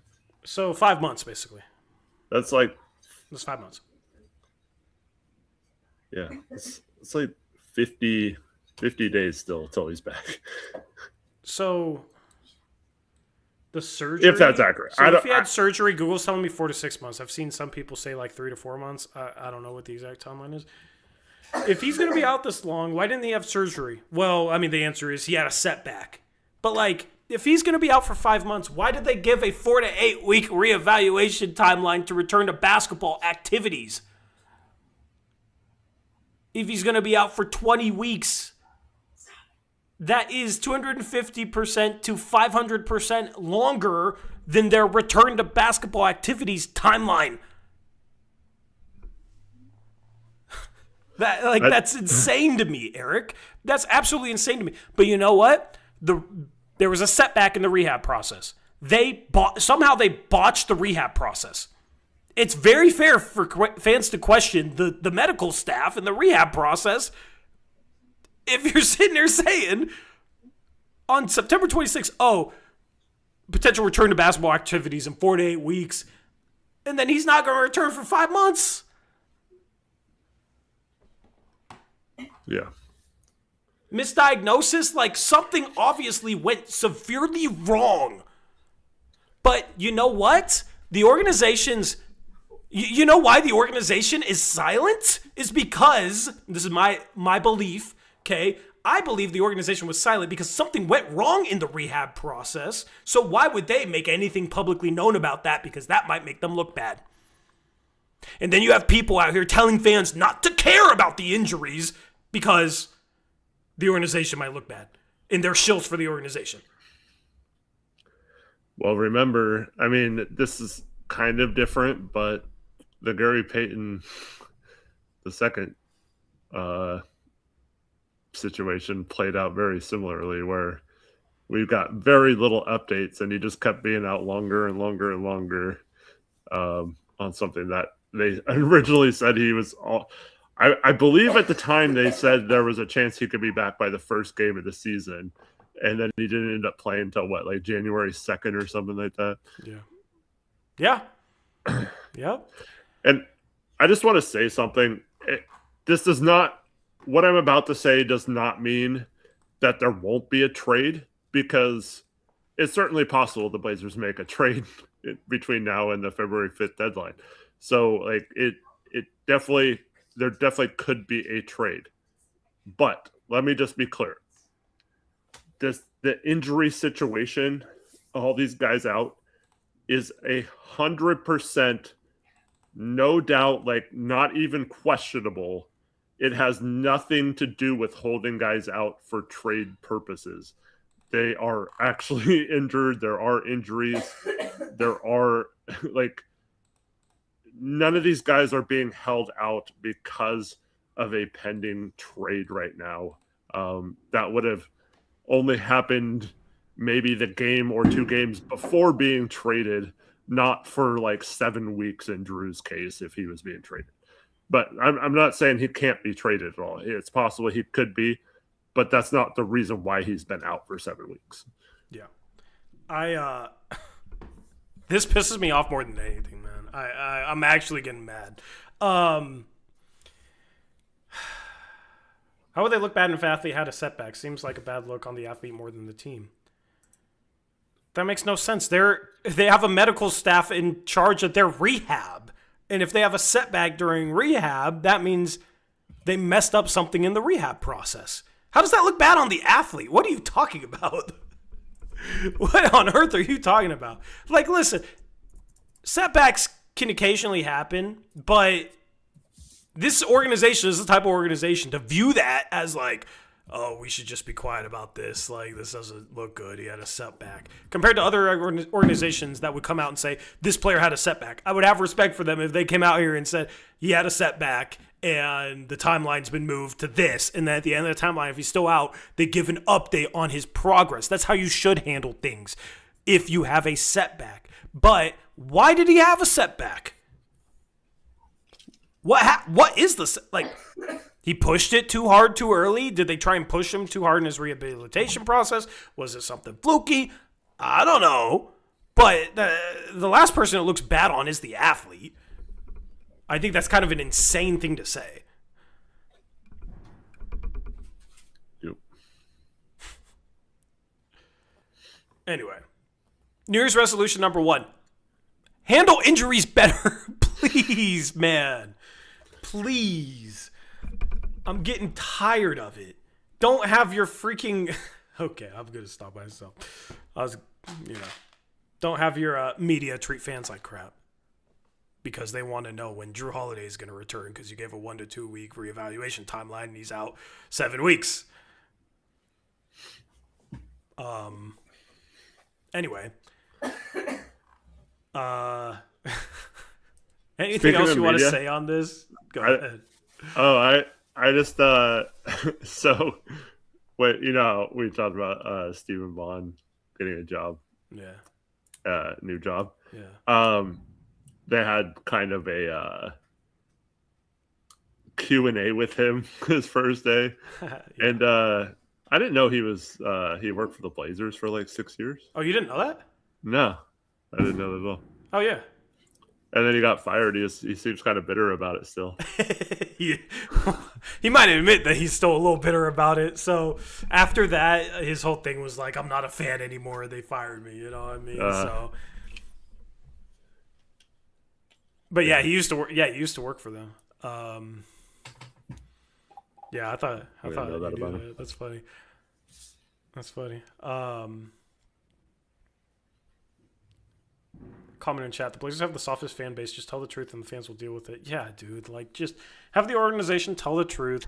As a fan base, the Blazer fans have to stop making so many insane excuses. I don't know if I've ever seen a fan base that makes this many excuses. And this doesn't apply to some of you guys. But like, there's a large section of this fan base where I don't know if I've ever seen another sports fan base that goes so wild with the excuses. It's usually the opposite, right? Yeah. like fan bases are known for being really hard on the team, not soft. Yeah. But like here, yeah, the excuses get insane to me. Like, imagine if this stuff was going down in New York, you'd have media people like being very vocal about the way these injuries are treated. Like, the Knicks couldn't get away with handling these injuries this way in New York City.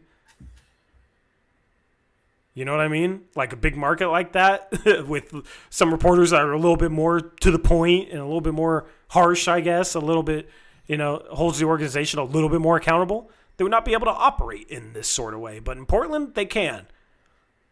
In Portland, they can because they got people that will sit there and tell them people shouldn't care and that sort of thing. And that's what drives me crazy sometimes about covering this team.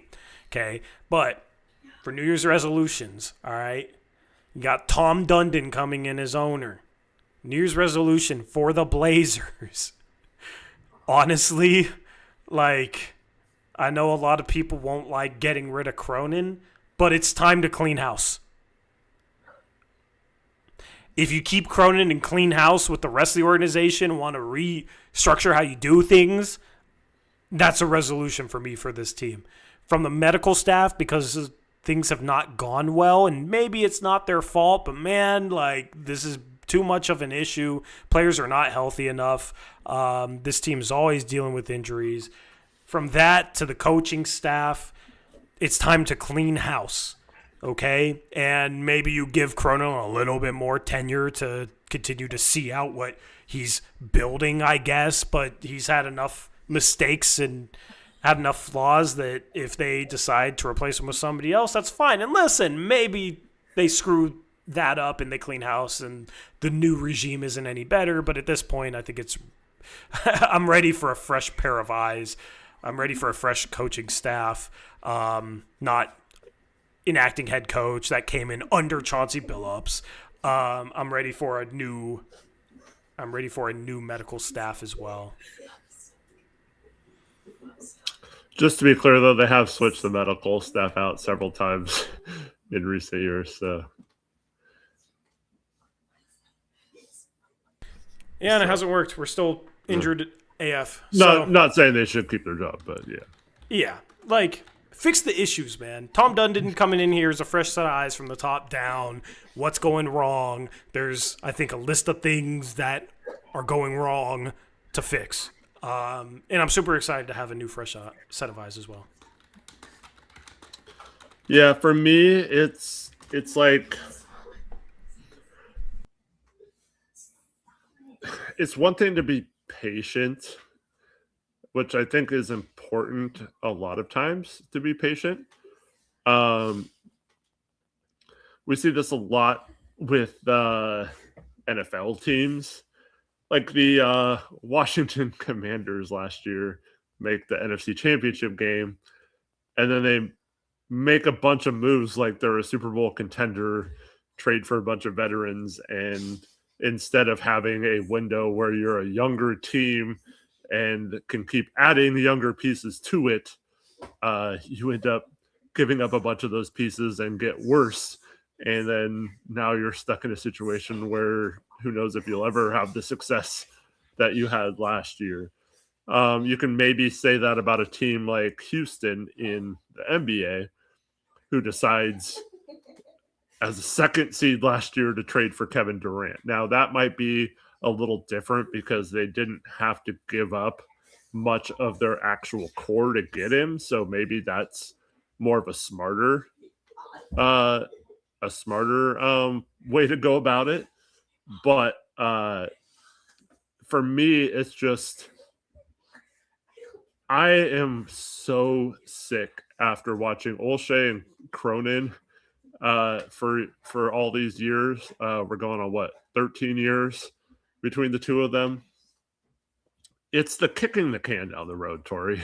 And it's always, oh, well, we're setting ourselves up for next time, or we're setting ourselves up.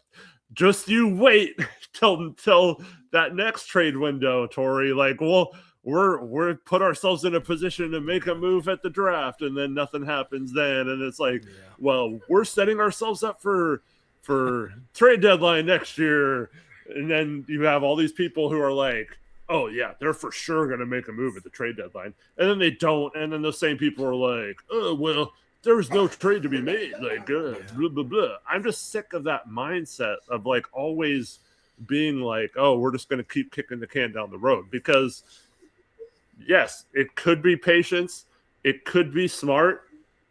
But at the same time, it could also be you're just trying to pull the wool over your fan base's eyes, and you're just constantly dangling this carrot that's never actually going to be given to you.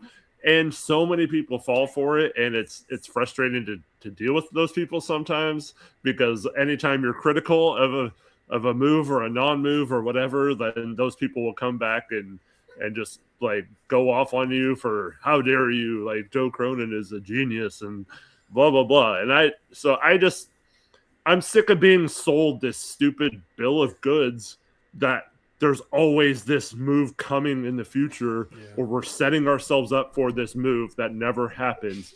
So whether it's Cronin still here or someone else in charge, I just hope Tom Dundon brings that mindset like, no, we're not just going to sit on our freaking hands and wait and wait and wait for an opportunity that might never come, or wait until we get a perfect opportunity, because those are very rare, and we need to make something happen and be creative on our own. And you see a lot of other teams be creative with the way they manage their salary cap and manage their roster. And and then you watch us have all these injuries so we can have these excuses about, oh, we don't have a point guard, and never being questioned why we don't make a move to sign or trade for one for months, knowing these guys are going to be out for a while. And then potentially us saying no to this pick right here because we really want Young Hansen, who can't play with Donovan Clingan, who we drafted the year before. Yeah. So, that's cool. That's cool. Like, if they truly said no to this pick unprotected, or didn't at least explore whether they could get it unprotected, considering, for a refresher, in case you don't know what we're talking about, the Pelicans traded the 23rd pick and this unprotected pick, that's the best of Milwaukee and New Orleans, to Atlanta for the 13th overall pick. The Blazers had the 11th pick. The Blazers had a better pick, and they couldn't get that trade, apparently. And the Pelicans GM came out on the record and said they were essentially trying to make a trade from the 9th pick on down to 13. So skip it past 11, the Blazers, if they truly missed an opportunity to have this pick, and then if this season goes on the road, if this season falls apart, you'd have such great odds of getting a top 3 pick, which is going to be an all-star. Like, it's going to be a star. You'd be in such an amazing position. Like, if they had this pick, the way the season's going, I'd still just be like, man, look at this. We got the second best odds and the 11th best odds. If we suck this year, man, we're set up so perfectly. Like, but no, you have to hope that Young Hansen becomes the next Jokic somehow. Nice that he hit a 3 today. That was cool. He needs to shoot his threes faster is what I'm learning.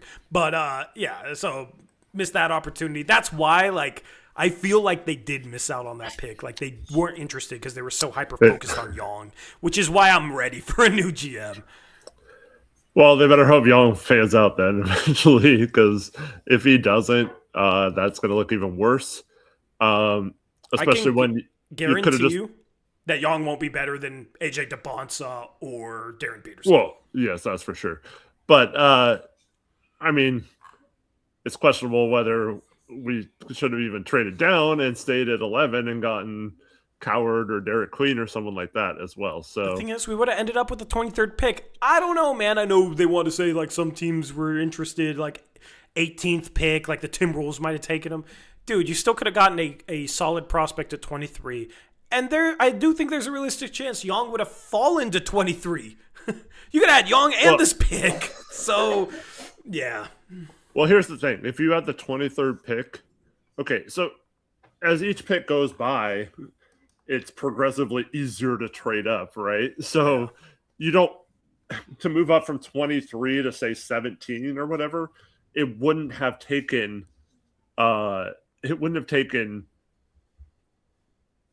like a future unprotected first that could be the number 1 pick. Like, we probably could have packaged 23 and our worst pick in 2029 to move up from 23 to 17 or 18 in front of Brooklyn and gotten the guy we wanted anyway. But that takes too much maneuvering and too much creativity to do. Too much creativity for this front office, man. So, anyway, we'll do a tankathon and we'll see where that pick ends up because we did lose today. All right, Memphis moves down a spot, which means the San Antonio Spurs get a top 4 pick. Geez. Yeah. At 12, you have your Portland Trailblazers. They moved down, yeah. At 11, you have Milwaukee. At 10, you have OKC via Utah, so they get their pick. At 9, you got OKC via the Clippers. Here's the good thing. The Clippers have won 5 in a row, so this pick is falling, but still. 2 picks before us from OKC is still disgusting. At 8 is Brooklyn. At 7 is Charlotte. At 6 is Washington. And at 5 is Indiana. All right, top 4. We have Dallas at 4. So we got Dallas and San Antonio top 4 again. At 3, we have San Antonio via Atlanta.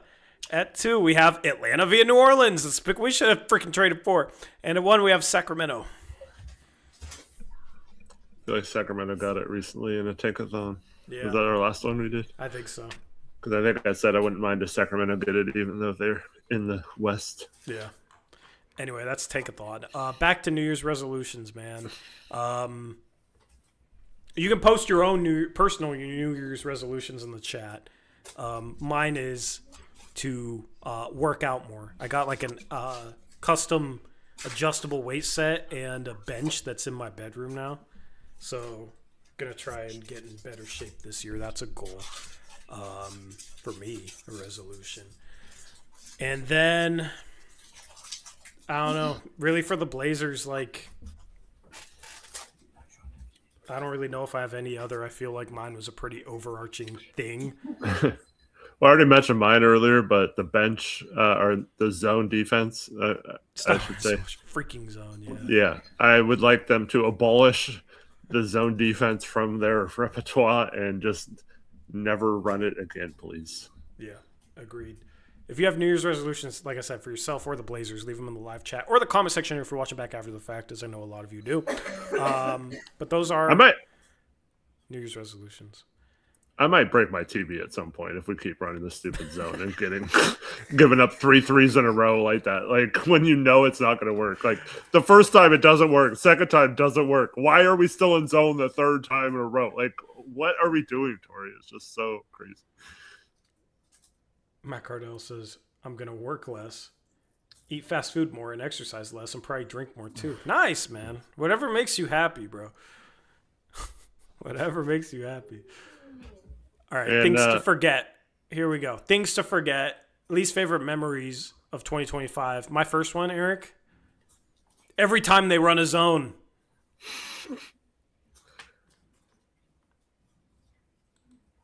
Anyway, you were saying. I was to say, yeah, it's the time of the year. It's good that you have it at home, Tori, because the I know. gyms get crazy busy this time. I know. They do. So, adjusted for that. One Piece wants to get that professional engineering license. Good luck with that. Hopefully you can do it. I think Eric means good luck with that positively, not to make it sound hard. Yeah, no. You say good luck with that, like... Yeah. Like no, I'm saying good luck. Sarcastic, yeah. I hope you achieve your goals, what I'm saying, not... you got it. Sorry. I was explaining it. I know you, so I was explaining it. That's funny. Yeah, and then, I don't know, things to forget. One... Man, just for the Blazers... Hearing that news that Scoot got hurt was going to be out a while was such a bummer, dude. That was one of the biggest bummers of 2025. Just because, like, whether he would have taken a huge jump this year or not, like, it just sucks that he didn't even get a chance to. And by the time he comes back now, if it really is going to be towards the end of February, there's not a lot of season left to get ramped back up to basketball activities and then perform at a high level. So now we're going into year 4 without really knowing what he would have been this year or whatever. So, yeah. Tay Plays said we missed his donation, but we did read it off. We did read it off. You missed us reading it off. For once I can say we didn't miss a donation. Yeah. You missed it. But we appreciate it. We didn't really answer the question, though, so I will answer it. Like, so retread, you said Mike Malone, but, I mean, honestly, I wouldn't mind Thibs just because, like, I know that the defense would be, like, he'd get the most out of the defense. I mean, I really hope it's not a retread, but I think Taylor Jenkins got a raw deal in Memphis, and I really wouldn't mind him either. But yeah, weren't they running the same offense we're running now though? His last year, like yeah, but maybe he learned something from it or doing it that way. And I'm not going to blame him for one season of it going bad when I felt like he achieved more than he had on the roster in previous years. But I'm just trying to think of retreads. There's not really many that come to mind. So yeah, I'd much rather hire an assistant that has a lot of experience or whatever. I don't know. Nothing's coming to mind right now off the top of my head, but you know who I'm intrigued by? Who's that? I don't know exactly how to say his last name. Have you ever heard of Chip Engelland? Or England? Yeah. How do you say it? I don't know. Is that England? Yeah, something like that. Yeah. No, for no other reason other than he's an assistant coach for the Thunder right now. But somebody like that, somebody that's can come. I mean, they what they're running obviously works. Obviously, they have the team for it, but somebody like that would be intriguing. Somebody a little bit more new school, I guess. Although he's like 60, but he's a coach under Diagonal, so Diagonal coaching tree starts now. I've never been the biggest fan of retreads, but yeah, Tibbs is fine. I'd just be worried about him playing Dame 40 minutes a game. That'd be kind of scary. So if we're having injury issues, I'm not sure Tom Thibodeau is the best coach for that. It'll actually go until 2026. No, we're going to end the stream here in like 10 minutes. Yeah, so we're still 3 hours away. Yeah. Other things to forget. I mean, DeAndre Ayton playing for this team at the start of the year. You know, I've already forgotten that though, so I guess it's not something that I need to forget. But Can I say drafting Young Hansen? yeah, draft the draft. Things to forget. Cedric Coward in a Blazer hat on draft night as being drafted by the Blazers, and then that's probably number one, right? Yeah. The guy we That both hurts. wanted. He was there. We took him, but it was for someone else. I mean, thankfully we knew about that trade ahead of the pick. Man, can you imagine? I'd have been so excited If we did not hear about that trade until after the pick was made, and then Could you imagine if the Grizzlies took Young Hansen before the trade and we're laughing at that pick and super excited we got Cedric Coward and then the trade happens?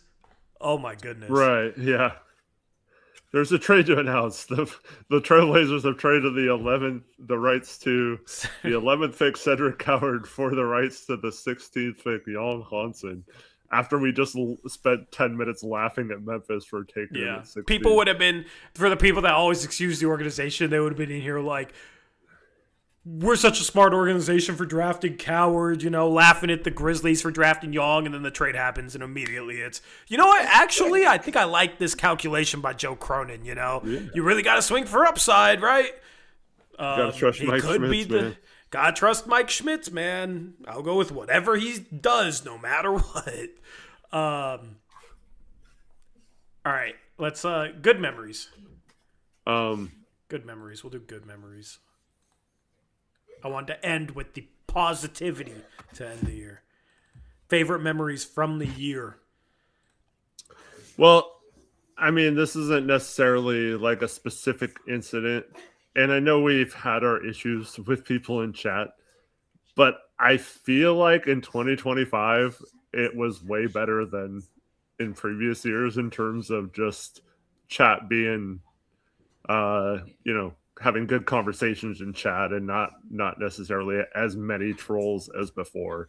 Until tonight. Just want to say, until tonight. But so I just want to say I appreciate everyone in chat for participating. First of all, everyone who watches the shows as well. But mainly, just I feel like chat has been a lot more. I mean, there's still the people who come in and argue every stream, but you know who you are. But I feel like as a whole, there's been a lot more knowledgeable people in chat and just less trolling and less bickering.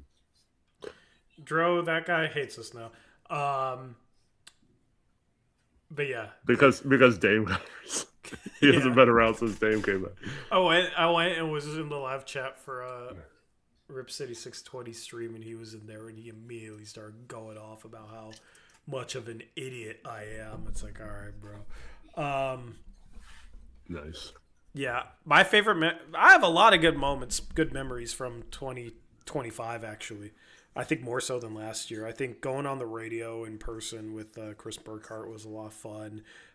Doing that on like one of the first days of March Madness, and then my girlfriend meeting me down in Oregon because their studio's in Tigard, and going to a Buffalo and watching March Madness right after that was one of my favorite days of the year. That was super fun. Let's see, getting Dame back, of course, was a really fun day. Having that news broken to me in the middle of a work meeting, I thought it was BS. I thought I was being trolled, but that stream was so much fun. I'm forgetting something big. Outside of the Blazers, the Mariners run this season was a lot of fun. Going to my first Mariner playoff game was a lot of fun. Going to the Warriors road game and watching Caleb Love drop 26 on the Warriors, and that whole road trip was a lot of fun. I have I'm going to spend all day editing that freaking vlog I've been talking about for a whole month.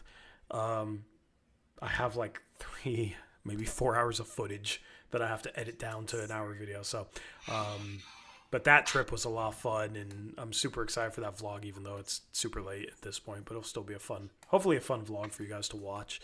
That was a lot of fun. So I had a lot of good memories from this year, more so than last year. So really Really enjoyed this past year, and hopefully next year we can have more positive moments from the Blazers doing good things. Getting Dame back will be a big one next year, having his return. Yep, getting Dame back was awesome. I don't. Did we? Am I forgetting about a trade we made? Did we make a trade other than the draft, the 11 to 16? No, because we didn't make one at the deadline or all last season. no. That was the only move we made this summer, right? We did not trade a single player that was on our roster. Yeah, so. Crazy. That's insane. That goes to the resolution. King of the can down the road, not doing anything. Right. Waiting for the next. Oh, and for Drew. Oh, yeah, Anthony for Drew. Yeah. Anthony for Drew. Yeah. Tripping.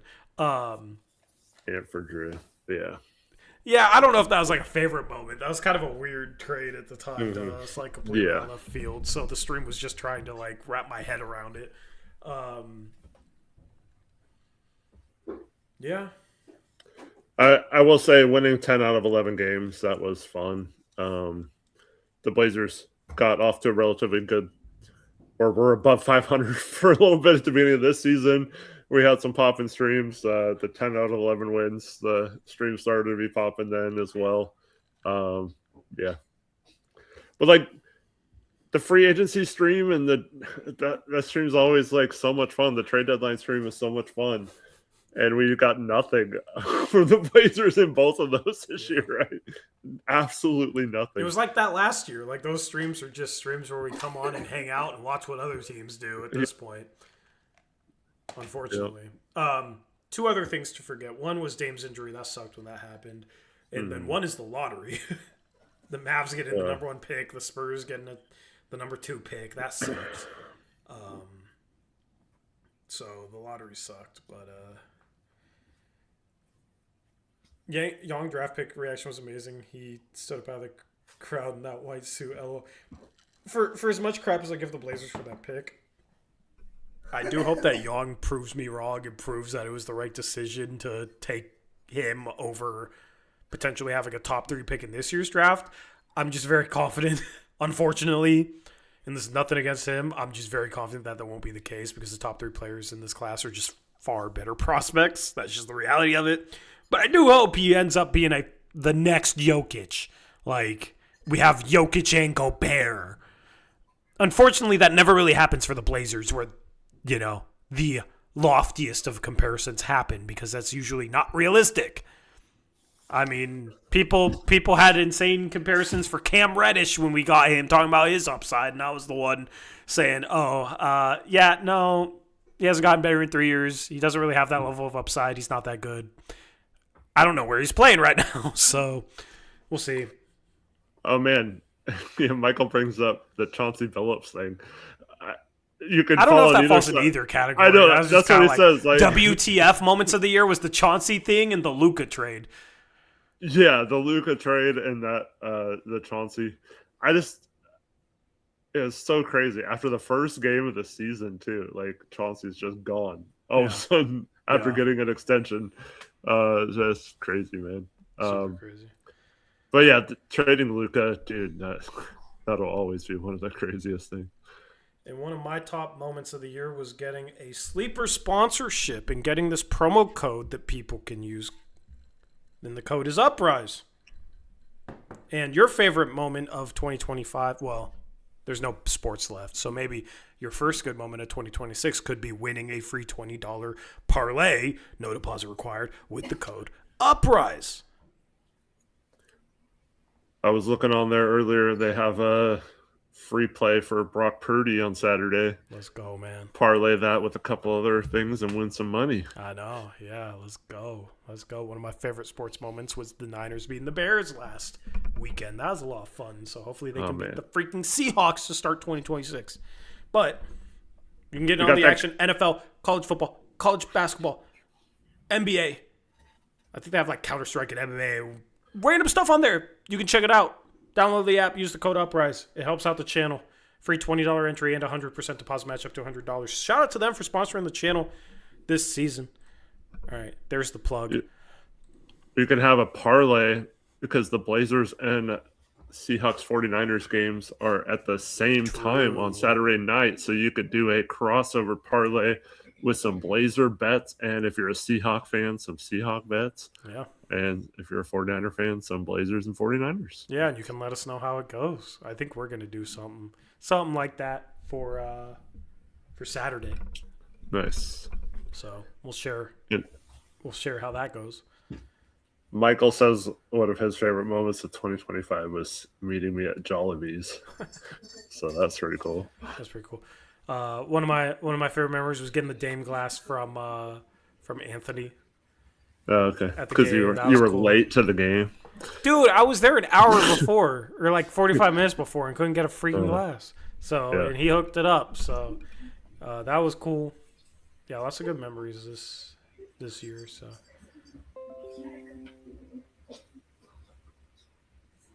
Anyway, anything else to recap the year, Eric, or looking ahead to next year?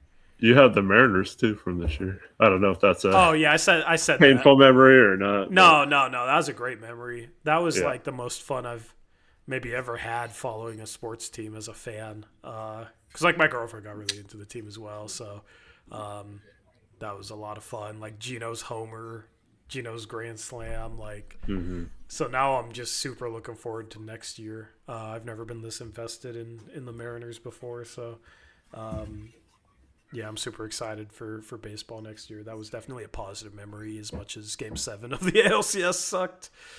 That was something to forget. The rest of the row was something to remember. And our 49ers have dealt with a ton of injuries as well, but somehow still have a chance. They still have a chance at the 1 seed. They didn't make excuses, Eric. I'm sure you know this already, Tori, but the Super Bowl is in Santa Clara. Yeah. So if the Niners somehow win on Saturday, they do not have to leave their stadium the rest of the playoffs if they made it, including the Super Bowl, which is insane. This almost feels close to like a Super Bowl. I feel like they have a legitimate chance to win the Super Bowl if they win this game, and I feel like if they don't win this game, they won't. So. Well, with the Rams losing, I think they get the 5th seed if they lose, so they play the Panthers or Bucks, whoever wins that game. So it's a little bit easier first round game, but with their injuries right now, it would help to not have to play next week. Yeah. Go Hawks! They're the only team worth watching in the Pacific Northwest. I don't know how the Mariners offseason go. What do you mean the Mariners were 1 game away from the World Series? What do you mean the Hawks are the only team worth watching in the Northwest, man? I'm insulted. All right. The Mariners were 1 game away. 1 freaking George Springer homer away. And you're on a channel for another team in the Pacific Northwest right now. Well, I don't blame him for saying the Blazers aren't worth watching. Yeah. But the Mariners, I'm just saying, like. Mariners were legit last year. Mariners have maybe the greatest catcher ever. Greatest catching season ever last year. So... I am not a Duck fan, but for those of you who are, good luck to the Ducks tomorrow. No. They play at 9 a.m. No good luck. It's Texas Tech. No good luck. No, I want, if you watch our channel and you aren't an a-hole and you like the Ducks, then I hope you're happy tomorrow. I want some people to. If you would hope that I'm happy if the Huskies won in the playoffs, then I hope that you're happy tomorrow, okay? But I feel like most of the Ducks fans, even if we're cool with them, would not be rooting for the Huskies for our regard. So therefore, I ain't rooting for the Ducks. I'm sorry. Fair is fair. Okay. Let me say what I said again. I did not say go Ducks or that I'm rooting for the Ducks. I just said I hope that if you're a Ducks fan, you find some happiness tomorrow and your team plays well. Did you say go Ducks? I did not say go Ducks. It's SCO? No, I will not say that. I refuse to say that. Especially since I'm not a Duck fan. It's SCO, man. Anyway, One Piece says I just became a Mariners fan this year, not into baseball at all, but I got ticks from a coworker and was right behind home plate a week before the playoffs. That was fun. Yeah, dude. Being a fan of a good baseball team is a lot of fun. Being a fan of the Mariners is a lot of fun. So be on the ride with me, man. Be on the ride with me because that playoff run, there's nothing that compares to playoff baseball. Nothing. Nathan says, "Wow, I thought you were a Beaver fan, Eric. I went to Oregon State, so I yeah, agree. I did not say." Tori's the one who said. No, I just said SCO. That could be SCO anythings. So obviously that's just the greatest word ever. Makes a whole lot of sense. Marv says, "Eric, are you waiting for the Beavs to be in the championship hunt?" That'll never happen. So, no, I'm not going to wait for that because I'd be waiting a long time because them, along with Washington State, got screwed more than any team in football college history. It's just, it'll never be the same. So, no, it's. I will say right now, or like recently, this is maybe the best my collection of sports teams has been. Like Gonzaga is in play for a 1 seed. Like they're ranked 7th right now, but I think they can potentially get a 1 seed. You got the Niners potentially able to get a 1 seed in the NFC if they beat the Seahawks. You got the Mariners that were 1 game away from the World Series, made it further than they'd ever been in franchise history. The Huskies are whatever. They're like my 5th favorite team. The Blazers are my 4th. Blazers are like the 4th best team. Not my 4th favorite team, but 4th best team, right? So, but the Blazers are better than they've been, I guess, in the last 3 years. I don't know. If the Blazers could just get good, man, then it would be. I'd have a lot of good teams. Hopefully, I can break my curse soon. The only good thing about the Beavers and Washington State getting left out of, the Power Four is at least they are now in a conference with Gonzaga, and the basketball part of it actually isn't that much worse than the Pac-12, but in terms of football, it's way worse. Yeah, agreed. Anyway, anything else for the stream, Eric? Yeah, I do want to say something. Over on Rip City Retro, Rich earlier posted a video, his first one in almost 2 years, just updating on his health situation.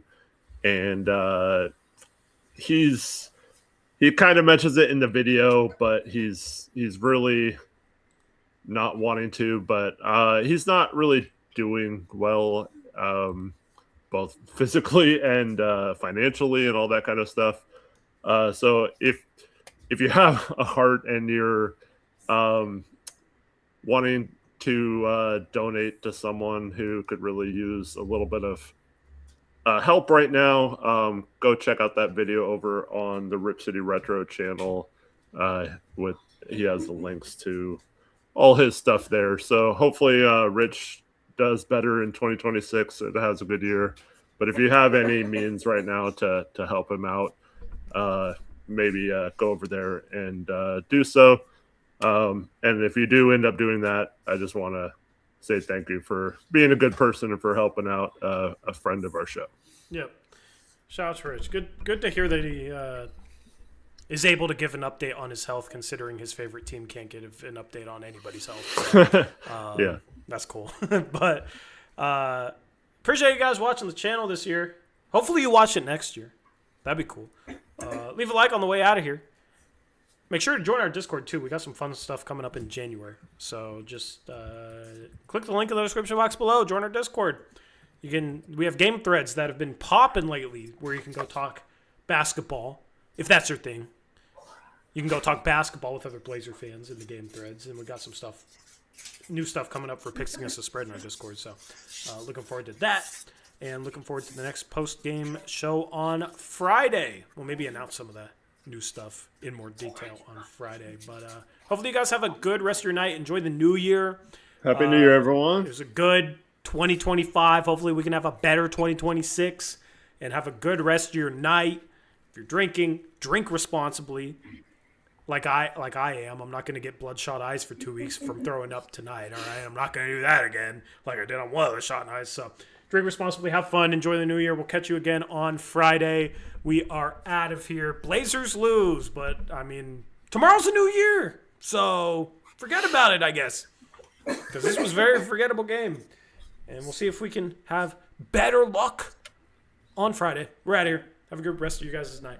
Until next time, as always, peace out. Go Blazers.